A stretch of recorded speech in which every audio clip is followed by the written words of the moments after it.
My ex-husband wanted the recipe for his favorite potato soup, but I told him that is a wifey privilege which you no longer enjoy. So instead I decided to make my ex-husband's favorite potato soup for my sexy upgrade. And of course, if you're making potato soup, you must make sourdough breadsticks to dip in the soup. So I took my Mormon sourdough start, which I call my Mormon sourdough start because I've had it since I was Mormon and it was given to me by Mormons, and I'm using it to make a very Mormon-y recipe. And I got started on the breadsticks, and while the dough did its thing, I threw together this amazingly simple yet delicious soup.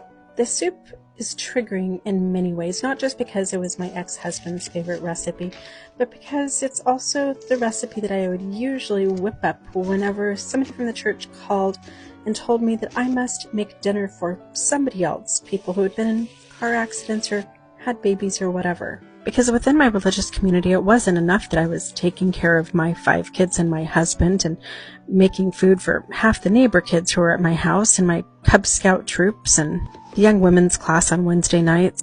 As a female soldier in the Lord's Army, I must be ready to cook at the drop of a hat for anybody else who needed any type of food. Not that we don't live in a time with drive-thrus and Uber, but for some reason the culture that I grew up in thought that the only thing that I could ever do was cook.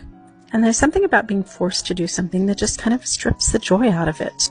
It was worse than a job. It was an unpaid job, which kept me from doing anything else in life. But then I lost my faith and lost my husband of 24 years when he left me for a 19-year-old escort, by the way. So I no longer have to cook the soup or bake the bread for the husband or the church or anybody that I don't want to.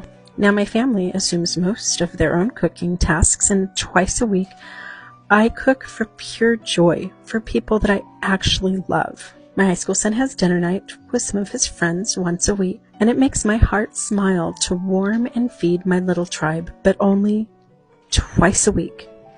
By the way, soup, salad, and breadsticks on a chilly night are just one of the most classic, iconic meals that you can possibly eat as a human being. And I honestly might have enjoyed mine a little bit more than normal because I got to tell my ex-husband, no soup for you. This was so good.